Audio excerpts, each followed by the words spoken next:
Welcome to the Black Entrepreneur Experience Podcast, inside the business, buzz, and brilliance of Black entrepreneurs. Here is your host, Dr. Frances Richards. Hi, I'm your host, Dr. Frances Richards. Welcome to Black Entrepreneur Experience. Today we have an amazing guest, and it's Benion from Chicago, Illinois, and her company is SOCO Sweets. Welcome, Kia. How are you? I'm doing fine. How are you doing today? I'm absolutely fabulous, and thanks so much for joining us on Black Entrepreneur Experience Podcast. And so I'm going to allow you to give our audience an introduction about yourself. Give us a brief bio about what you would like them to know about you. Absolutely. Well, my name is Kia Benion. I am the owner of SOCO Sweets, which is a dessert catering company. We specialize in weddings, events, corporate events, receptions, anything you can think of in terms of large-scale event. In addition to SOCO Sweets, I also run the Pastry Engineer, which is an initiative that teaches high school students science through baking and culinary. And tell us about, how did you decide that you wanted to go into the pastry industry? I was reading your bio, and you had indicated about your father, and you would watch him bake, and that got you interested. But let's talk about, how did you transition from the engineering perspective to baking, and just the influence that your father had in reference to you starting this business? Absolutely.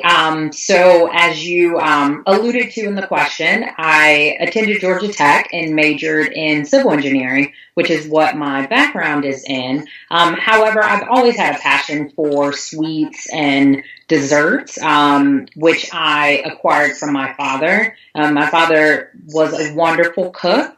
And just very passionate and very loving about anything it was that he produced.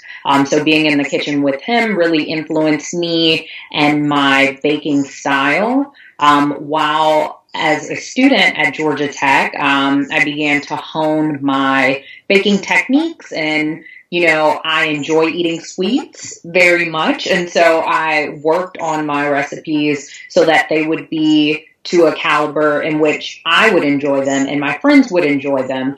And I always knew that I wanted to work in the culinary capacity at some point. I originally thought that would be, further down the road. Maybe I would retire, open up a bakery, something to that extent. But while I was still in college, through the encouragement from my friends, I started SOCO Sweets as a dessert catering company, and have been running it ever since. Yeah, that's kind of where the inspiration comes from. So I believe you've been in business for 5 years. Is that correct?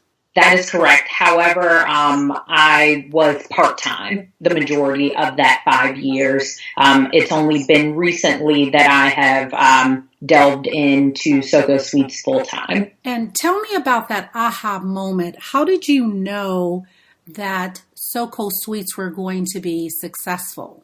Absolutely. I think the aha moment in terms of SOCO Sweets and in terms of SOCO Sweets, and especially with making that transition from being part-time into full-time, was just recognizing the capacity in which I could do SOCO Sweets. I realized that was going to continuously be stifled if I didn't focus my entire energy on SOCO Sweets and expanding SOCO Sweets. Running it part-time, while it fulfilled me in terms of giving me an outlet outside of my 9-to-5 job, I knew that I needed to invest more time, more energy, not necessarily be burnt out from working my 9-to-5 and then attempt to work on SOCO Sweets. And so just when I made that realization that it would take my undivided attention in order to grow my business to the level that I wanted it to be,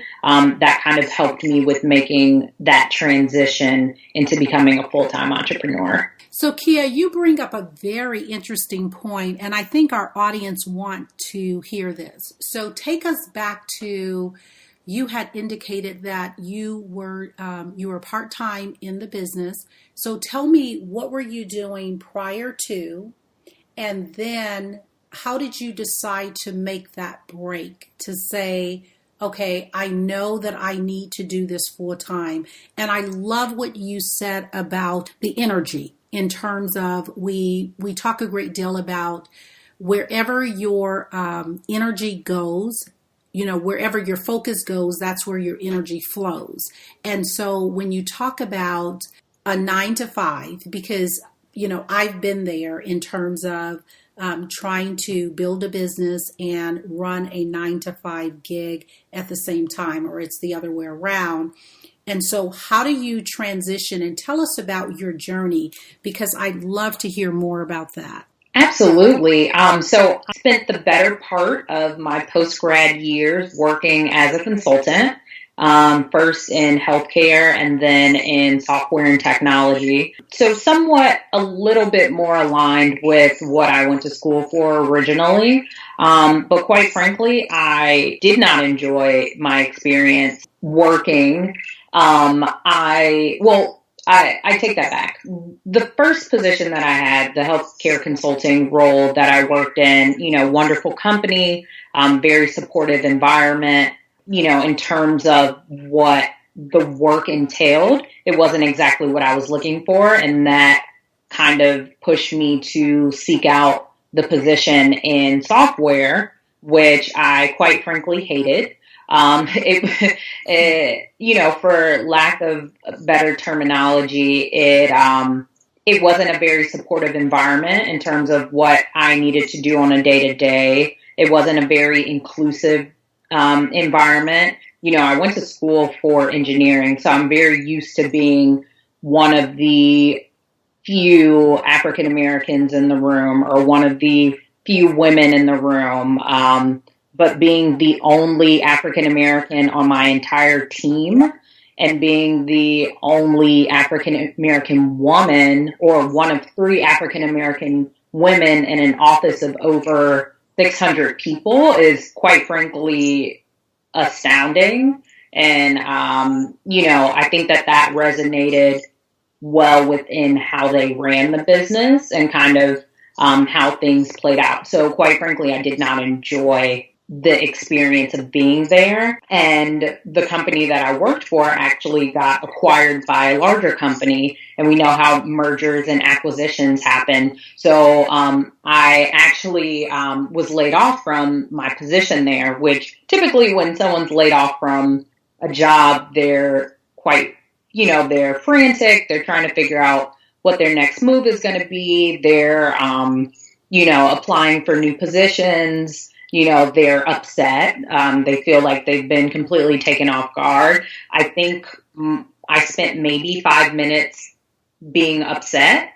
And then shortly after, internalizing what happened, I recognized that it was an opportunity for me to focus on my business full time. I deliberated for a few weeks before making a final decision to do so. But, just recognizing that I needed to invest my full time and my full energy into my business instead of taking another role in consulting or technology, I decided to just dive in 100%.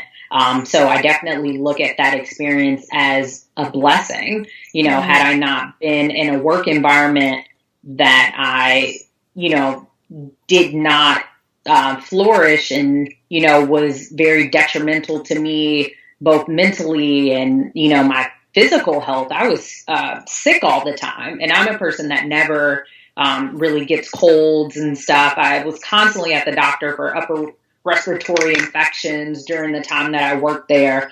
So, having that experience and then being let go was a blessing because it allowed me the freedom and it kind of pushed me in the direction to focus on my business full time. So I'm actually very grateful having been kind of forced into making a decision that was then more beneficial for me, my health, my mental health, and allowed me to focus on my business full time. So tell me, thank you for that. And I was going to say the same thing. It sounds like that position was a blessing in disguise, that when one door shuts, another door opens wider. So it sounds like that was an opportune time for you.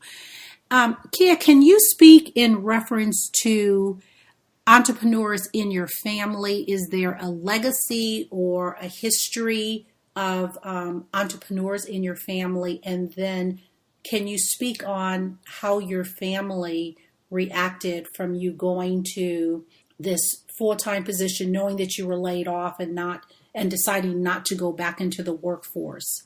So my family is actually comprised of, full-time and part-time entrepreneurs. So it's definitely a very supportive environment in terms of being an entrepreneur. My father ran a contracting and electrical company before retiring. My mom, she spent her entire career working for the Chicago public school system, but as a part-time business, she actually ran a Chicago historic tour company where people would hire her if they were in Chicago for a family reunion, or if there was a church group or something, they would hire her services to host these Chicago tours. So my parents are both very understanding and appreciative of, entrepreneurs, especially Black entrepreneurs, and they recognize the importance of, Black ownership in terms of how we as a people can kind of change our circumstances and change our economic impact, our economic footprint. The whole concept of recycling dollars within the Black community is something that I've grown up knowing and grown up, focusing on. So in terms of, that conversation with my parents, letting them know that I was making this transition from working full-time into focusing on my business full-time, they've been very supportive. And my parents have been supportive the entire time that I started my company. Even, I was part-time as a student in engineering. Engineering is not an easy curriculum to do just by itself. Right. And they factor in, I was in a sorority and I was involved in different things on campus. And then I made the decision to start a business. My parents were slightly cautious when I started my business in undergrad. However, when they would come to visit me in Atlanta and say I would go to class and come back, there would be, a new shelving unit for all of my baking supplies when I got home. And it would be helping me to organize things and stuff. And so even though, in the early stages, they were slightly cautious, they were very supportive. And so that support carried on into me transitioning into this full time. I am primarily a caterer, but one way that I kind of spread the word about my business and allow people to sample my goods is by hosting pop-up shops around the city of Chicago at other Black-owned businesses. And so when I hosted my first pop-up shop, my mother emailed over 100 people, letting them know that I was going to be hosting this pop-up shop. And, the turnout from her network and community was overwhelming in terms of, just their support. So, my parents are, some of my biggest cheerleaders in terms of wanting me to be successful and just showing me and encouraging me with my business. And Kia, how would you define success, and what does that look like for you, and how long did it take to manifest in your life? So I think success is one of those things that's constantly evolving, right? We set goals, and then ideally we work to achieve those goals. But if you become content with just merely achieving one set of goals, then that means that you're not really pushing yourself to do more. So, for me, if I have a set of goals that I achieve, I then set new, higher, more difficult goals. And so it's constantly an evolution. So I think success is more of a journey than kind of oh, I've arrived type of moment. So I think that I'm still, in some ways I feel successful. In some ways I feel like I still have ways to go. But as long as I'm working towards those goals and seeing realistic, tangible results or realistic, tangible progress, then I feel like I'm working in the right direction. Thank you for that. And what would you say is a daily or a weekly habit,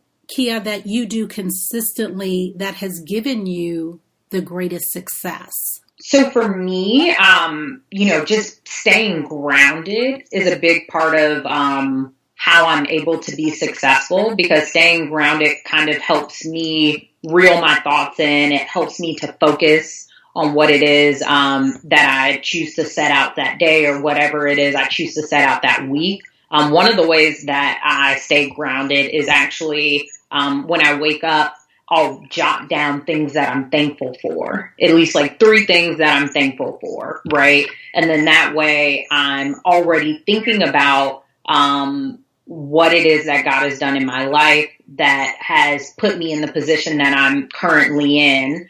And it's, I'm starting my day off on a positive, optimistic note. And so I definitely think that helps me with being appreciative when I'm comparing myself to where I was and where I am currently. And then also it helps me to look forward to the future, to know that more blessings and more success is to come. And that's really profound. I was listening to a podcast with Tony Robbins, and he was saying that about the whole gratitude. And I hear a lot of motivational speakers talk about that. And they talk about not just like you said, you are thinking about the 3 things that's bringing you the most gratitude. He was saying that he actually will just actually embark, like if he's saying, I'm grateful for the win, he just imagined the win on his face, or he just really gets into a more deeper thought about that. So I think that that's really profound that you had shared about the attitude of gratitude. And I really think that is very good in terms of giving individuals greater success. Can you share one valuable lesson you wish you knew before starting your business? One. So I'll narrow it down a little bit. I think one of the things that I kind of underestimated in terms of, the small amount of research that I did before starting my business. Again, I was, probably like 20, 21 years old when I started my business, and, was a college student, super preoccupied. So I wasn't really prepared with running a business. I think if I would have had a better understanding of the financial obligations of running a business, and just kind of, you start a business because it's something that you're passionate about, but you also start a business as a means to an end, a means to support your life, etc. And just kind of understanding that in order to start a business, you do need capital and you do need funding. And so, not necessarily having to borrow from my parents had I saved prior to making the decision to start my business probably would have been helpful in understanding some of my costs down the line. One of the ways that I offset that or mitigated, having a lot of upfront costs was just spreading out my costs throughout. So, setting up the business LLC, obtaining the licensing, obtaining the insurance, and then, anything in terms of marketing, getting a logo created, getting a website design, a lot of those things I kind of broke out over time, and what I could do myself, I did in the interim. So actually my very first website I built myself using a program called Dreamweaver, which is an Adobe product. And I had very little web design experience, especially at that time. And so it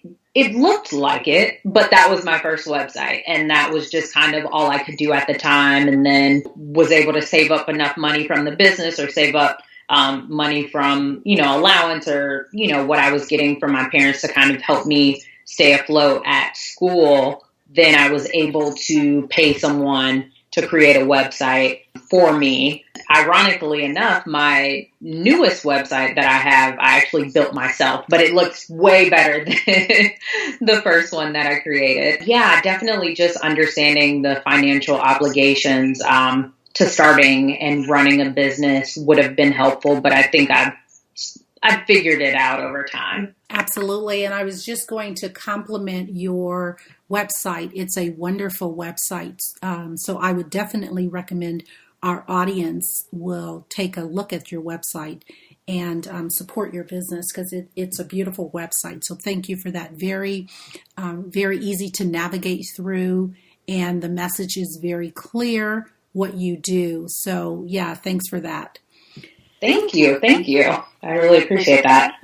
And so what would you say is working well for you right now in your business, Kia? I think in terms of what is working well for SOCO Suites and just, other endeavors that I have going on is just the network. The network from friends and family and, just supporters. Everything's kind of falling into place during this time that I've taken a leap. And it's definitely reassuring me that I'm moving in the right direction. And I think that, you can definitely be a successful entrepreneur without a whole heap of friends and family, as some of your first customers and clientele. But for me and, my knowing how important friends and family are to just me in my personal life, having that level of support from them in my business has been very tremendous and, almost overwhelming, just the sense of support that I've received from people. And thank you for that, Kia. That parlays right into our next question.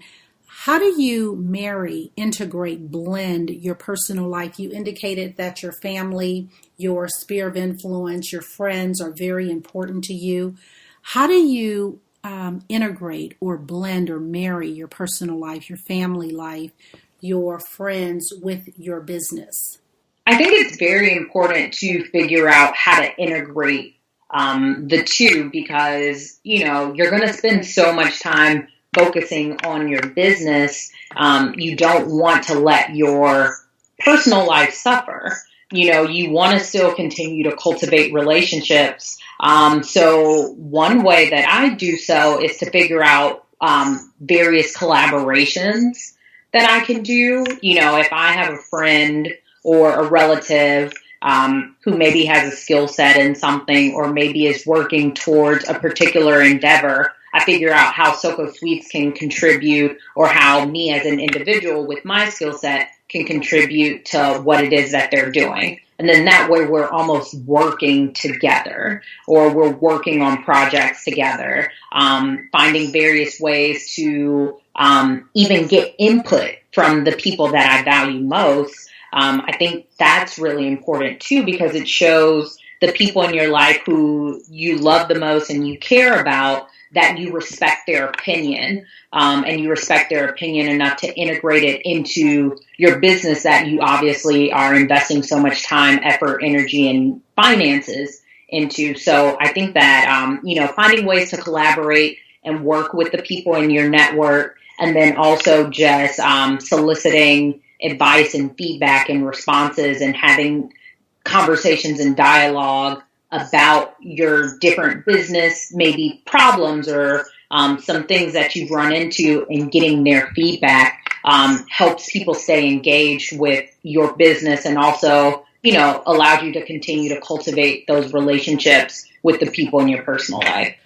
So Kia, let's switch to risk and failures. What is the worst moment in business and what was the takeaway? So I'm going to pull from an earlier incident, or I don't want to say incident, but an earlier occurrence in my business. And that was actually when I took an order for a cake. And I, as a creative and as a baker, you always have to be flexible with being able to create things that you may not have done exactly before, right? Because the only way that you'll be able to expand your skill set is to continuously test it and to continuously grow. So, just because I haven't done a project that looks exactly like what my client is asking for doesn't mean that I'm going to turn it down if I think that I have at least a foundation that will be able to produce the outcome that they're looking for.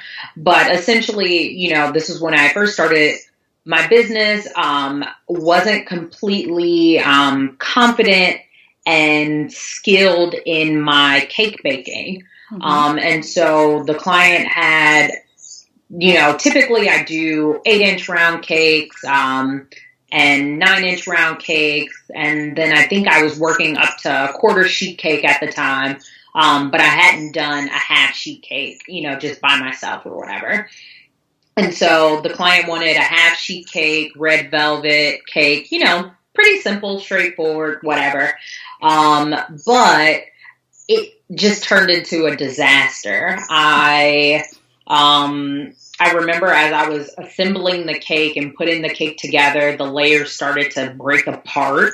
And I tried to use frosting to glue it together, but essentially it looked like one big mess. Just like a huge lump of red velvet, whatever. And so I was just, very disappointed, especially because the client had been a referral of mine. And I was just really frustrated with how it was turning out. And it was nearing the time of the delivery, or nearing the time that I needed to leave to go make the delivery. So I actually called the client to let them know what was going on, and, told them that I wasn't going to charge them for the cake. And I offered to, even purchase a cake for them from somewhere else that would, look up to the standards of, a birthday cake.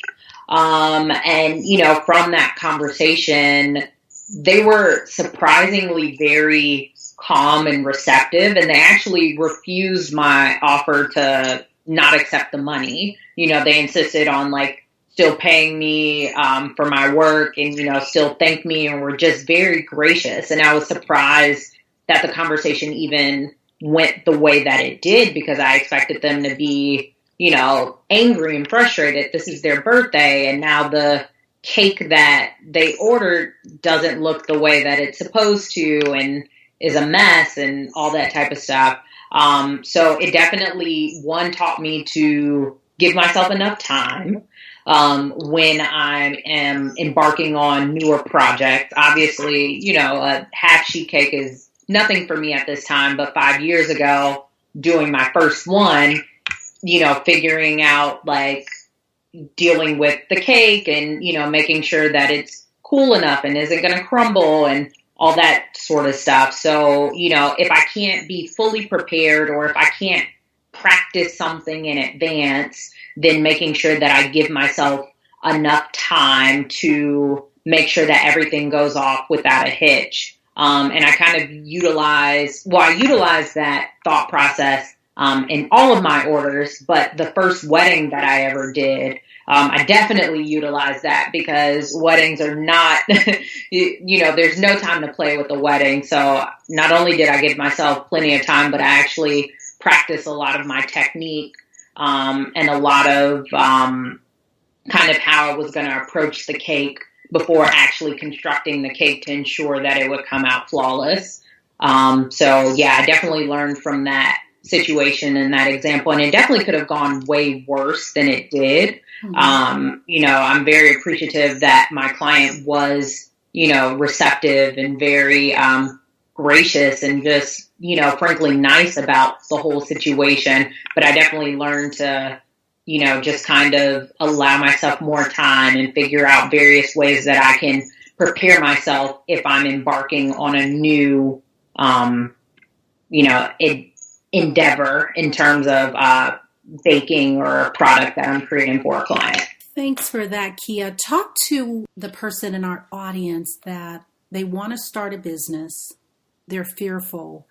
What advice would you give them?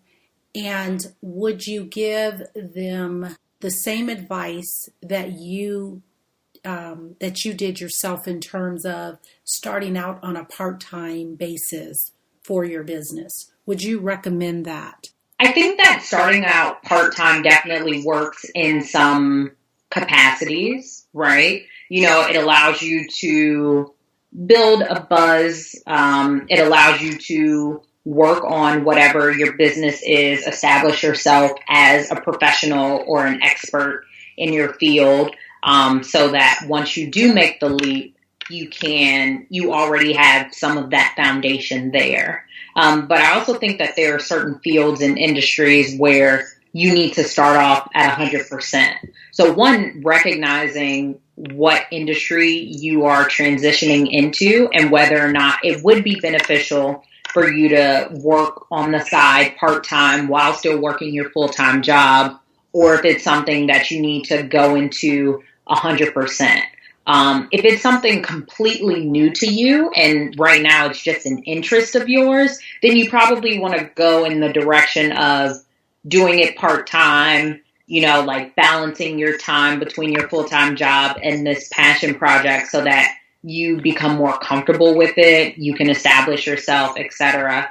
But again, if it's something that you do have expertise in and you have practice in, and your industry is probably more receptive to you being full-time, because the majority of your competition or the majority of people working in the industry are full-time, then you may need to go in that direction. But I think generally speaking, just advice that I would give someone wanting to transition into being an entrepreneur is, you're never going to feel fully prepared to do so. And I think a lot of times people want to make sure that all of their ducks are in a row, and they want to make sure that they have all of their capital and they have, done the thorough research and, all of these steps that are definitely necessary and definitely things that you want to consider and look into and, work towards. But I think a lot of times people get so bogged down in those initial stages that they don't actually make the leap to doing their business. And so I think the moment that people recognize that you're never going to feel fully prepared, you're never going to feel 100% like, yes, I got this. Once you realize that, then you'll feel more comfortable with making that transition. Because at the end of the day, if this is truly what you're supposed to be doing, if this is truly your purpose in life, then everything is going to fall into place. Those skills that you think you need to be successful, either, somehow you'll be able to take courses on it, or you'll be able to learn the information, or someone will come into your life that has that skill set and help your business grow and flourish. So I think, just not getting too bogged down in that preparation stage, because you're never going to feel 100% prepared to be a business owner. Sometimes you just got to go do it. And what book would you recommend to our audience and why? So one of my favorite authors is Malcolm Gladwell. I just really enjoy his writing style, and just kind of how he approaches telling a story. And so I've read quite a few of his books, but I think my ultimate favorite, and I think the one that is most applicable to being a business owner, is Outliers. Just because the way that he kind of breaks down these people that have excelled in their field and some of the common threads between what they were doing to prepare themselves for the opportunity. As somebody who's aspiring to be a business owner, what are you doing during this transitional phase to prepare yourself and to get ready for when your opportunity comes? When that shining moment, when that casting director, or when, the bank reaches out to you approving the loan for you to start your business, what are you doing to be prepared for that moment? So I think that the book Outliers really puts that into perspective and is very motivating for, just getting out there, making sure that you're constantly working on your craft and making sure that you're constantly working on what your core competencies are for your business.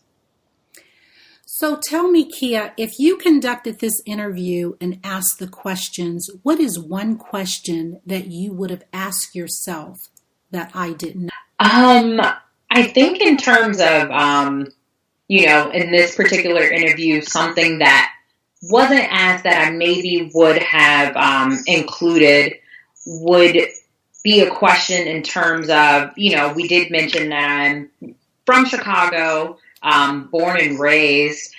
So a question that I actually get sometimes is just kind of how being from Chicago has influenced me in my cooking style, but also me as an entrepreneur.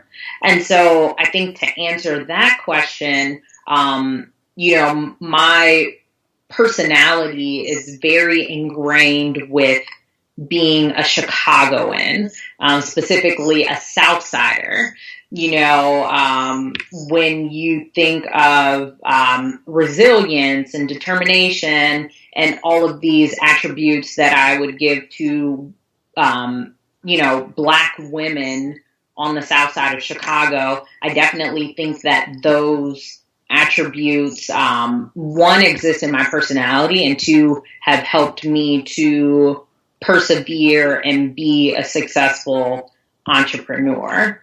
And then with regards to my cooking style, Chicago is one of the best culinary cities in the world. And it has, made me almost before I embarked on my business endeavor, I was a foodie. I fell in love with food. I had an appreciation for food, and I knew that being from Chicago, everybody around me had that same love, appreciation, and high standard for what they considered good food. So when I create things and even create new recipes, and I know some of the best critics are people in Chicago because, one, they're going to tell you exactly how it is, and two, they know good food. So I think being from Chicago and having grown up in Chicago definitely plays a role in how I approach baking and then also how I approach my business. And now we've come to the part of our show where it's called Fun Facts Lightning Round. And I'm going to ask you a series of questions, and I want you to give a short answer for each of the questions. The last movie you saw? Get Out. You relax doing what? Traveling. Your favorite singer? Beyonce. Your favorite dance song? Oh, that's tough. I'd say right now, Bruno Mars, 24 Karat. And what food you eat every week, no matter what? I would probably say it would be pizza, but I actually gave pizza up for Lent. Okay. And your favorite? February, because that is my birth month. Wonderful. And happy belated birthday. Thank you. Thank you. And Kia, what is the best way for our audience to connect with you? Absolutely. So the audience can reach me via my website, which is www.socosweets.com, and that's SOCOSWEETS. I'm also on Instagram, Twitter, and Facebook at SOCO Sweets. So just hop on to Instagram, follow me. You can see some great pictures of some delicious pastry. Log onto my website, join the mailing list so that you can get weekly updates from my blog posts and just different things that I have going on. But those are the easiest ways to get in contact with me. Thank you so much. And if you're in the Chicago area, we definitely want you to reach out to Kia at SOCO Sweets and also post on the website and let us know that you reached out and connected. And we want to thank you again, Kia, for being on Black Entrepreneur Experience. And we are so excited about your business, and we look forward to hearing about what is going to happen in the future. Absolutely. Thank you so much for having me.